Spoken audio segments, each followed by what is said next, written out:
అక్షయ తృతీయ పర్వదినం. అక్షయం అంటే ఎన్నటికీ తరగనిది అని అర్థం. వాస్తవంగా ఇప్పుడు అక్షయ తృతీయ నాడు బంగారం, వెండి లాంటి విలువైన వస్తువులు కొనడం రివాజుగా మారింది. కానీ అప్పో సొప్పో చేసి ఈ పండుగ జరుపుకోకూడదు, గుర్తుంచుకోండి. ఈరోజు అప్పు చేస్తే అది అక్షయమవుతుంది. వాస్తవంగా ఈ అక్షయ తృతీయ నాడు విరివిగా దాన ధర్మ కార్యాలు చేసేవారు. ఎందుకంటే ఈరోజు చేసే జపతపాలు, దాన ధర్మాలు అక్షయమవుతాయని శాస్త్రాలు చెబుతున్నాయి. మత్స్యపురాణం 65వ అధ్యాయం ప్రకారం ఈశ్వరుడు పార్వతీదేవికి సర్వకామప్రదమైన అక్షయ తృతీయ వ్రతం గురించి చెప్పాడు.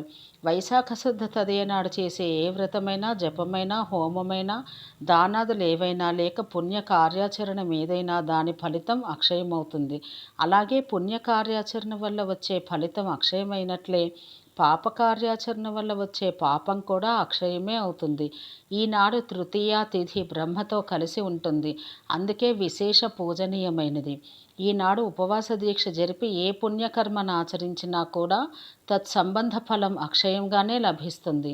ఈ తిథి నాడు అక్షయుడైన విష్ణువు పూజించబడతాడు. అందుకే దీనికి అక్షయ తృతీయ అని పేరు. వైశాఖ శుద్ధ తదియ విశేషాలు. వైశాఖ శుద్ధ తదియను అక్షయ తృతీయగా జరుపుకుంటారు. ఈరోజు సింహాచల వరాహ నరసింహస్వామి వారి చందనోత్సవం కూడా జరుగుతుంది.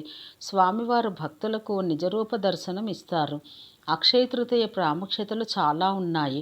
పరశురాముడు జన్మించిన రోజు, పవిత్ర గంగానది భూమిని తాకిన పర్వదినం, త్రేతాయుగం మొదలైన రోజు, శ్రీకృష్ణుడు తన బాల్యమిత్రుడైన కుచేలుని కలుసుకున్న రోజు, వ్యాసమహర్షి మహాభారతాన్ని వినాయకుని సహాయంతో రాయడం మొదలుపెట్టిన రోజు, సూర్యభగవానుడు అజ్ఞాతవాసంలో ఉన్న పాండవులకు అక్షయపాత్ర ఇచ్చిన రోజు, శివుని ప్రార్థించి కుబేరుడు శ్రీ మహాలక్ష్మితో సమస్త సంపదలకు సంరక్షకునిగా నియమించబడిన రోజు, ఆదిశంకరులు కనకధారాస్తవను చెప్పిన రోజు, అన్నపూర్ణాదేవి తన అవతారాన్ని స్వీకరించిన రోజు, ద్రౌపదిని శ్రీకృష్ణుడు దుశ్శాసనుని బారి నుండి కాపాడిన రోజు. అక్షయ తృతీయ నాడు మనం చేపట్టిన ఏ కార్యఫలమైనా అక్షయంగా నిరంతరం జన్మలతో సంబంధం లేకుండా మన వెంట వస్తూనే ఉంటుంది. పుణ్యకర్మలన్నీ విహితమైనవే. అందున ఆ రోజు ఓ కొత్త కుండలో కానీ, కూజాలో కానీ మంచినీరు పోసి దాహార్తులకు శ్రద్ధతో సమర్పిస్తే ఎన్ని జన్మలలోనూ మన జీవుడికి దాహంతో గొంతు ఎండిపోయే పరిస్థితి రాదు. అతిథులకు, అభ్యాగతులకు పెరుగన్నంతో కూడిన భోజనం సమర్పిస్తే ఏ రోజు ఆకలితో మనం అలమటించవలసిన రోజు రాదు. వస్త్రదానం వల్ల తదనుగుణ ఫలితం లభిస్తుంది. అర్హులకు స్వయంపాకం, దక్షిణ, తాంబూలాదులు సమర్పించుకుంటే మన ఉత్తర జన్మలలో వాటికి లోటు రాదు. గొడుగులు, చెప్పులు, విసనుకర్రలు లాంటివి దానం చేసుకోవచ్చు. ముఖ్యంగా ఆ రోజు నిషిద్ధ కర్మల జోలికి వెళ్ళకపోవడం ఎంతో శ్రేయస్కరం. అక్షయ తృతీయ అదృష్టం మరియు విజయాన్ని తెస్తుందని నమ్ముతారు. బంగారానికి అక్షయ తృతీయకు సంబంధం ఏమిటి? మన సంస్కృతిలో ప్రతి పండుగ వెనుక ఒక కారణం కనిపిస్తుంది. కాకపోతే ఒక్కోసారి ఆ కారణం మర్చిపోయి ఆచరణకే ప్రాధాన్యతనిస్తాము. అందుకే ఉదాహరణే అక్షయ తృతీయ. అక్షయ తృతీయ రోజున బంగారం కొని తీరాల్సిందే అన్న స్థాయిలో ఇప్పుడు ఆలోచిస్తున్నాం. నిజంగా అక్షయ తృతీయ రోజు బంగారం కొనాల్సిందేనా? అసలు బంగారానికి అక్షయ తృతీయకి సంబంధం ఏమిటి? అక్షయ తృతీయ రోజున బంగారం కొనాలని ఏ శాస్త్రంలోనూ లేదు. కాకపోతే ఈ రోజున ఏ కార్యాన్ని తలపెట్టినా నిర్విఘ్నంగా సాగుతుందని, ఏ పుణ్యకర్మను ఆచరించినా కూడా దాని ఫలితాలు అక్షయంగా లభిస్తాయని పురాణాలు పేర్కొంటున్నాయి. అందుకే అక్షయ తృతీయ రోజున తప్పకుండా దాన ధర్మాలు చేయాలని చెబుతారు. ముఖ్యంగా ఎండలు విపరీతంగా ఉండే ఈ కాలంలో ఉదకుంభదానం పేరుతో నీటితో నింపిన కుండను దానం ఇవ్వమని పెద్దలు సూచిస్తారు. అక్షయ తృతీయ నాడు విష్ణుమూర్తిని పూజించాలని మత్స్యపురాణం పేర్కొంటోంది. విష్ణుమూర్తి పాదాలను అక్షతలతో అర్చించి ఆ అక్షతలను దానం చేస్తే విశేషమైన ఫలితం వస్తుందని చెబుతోంది. జపం, హోమం, వ్రతం, పుణ్యం, దానం ఇలా అక్షయ తృతీయ నాడు చేసే ప్రతి పని అనంతమైన ఫలితాన్ని ఇస్తుందని మాత్రమే అందరూ చెబుతున్నారు.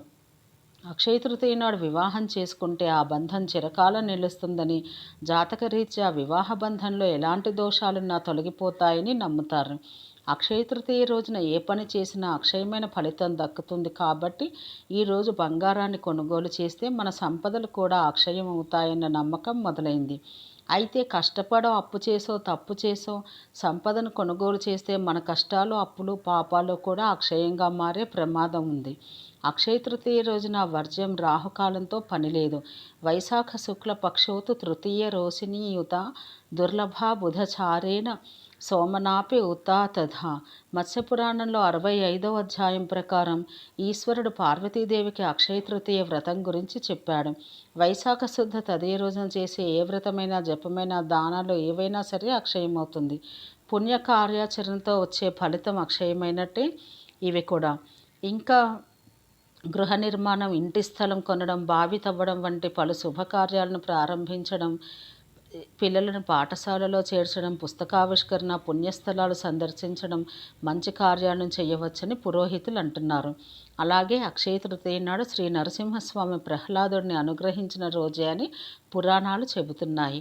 అందుకే ఈ పర్వదినాన పుష్పమో ఫలమో భగవంతుడికి సమర్పించిన, దైవనామస్మరణ చేసిన, చివరికి నమస్కారం చేసిన సంపద పుణ్యఫలం ప్రాప్తిస్తుందని ప్రతీతి.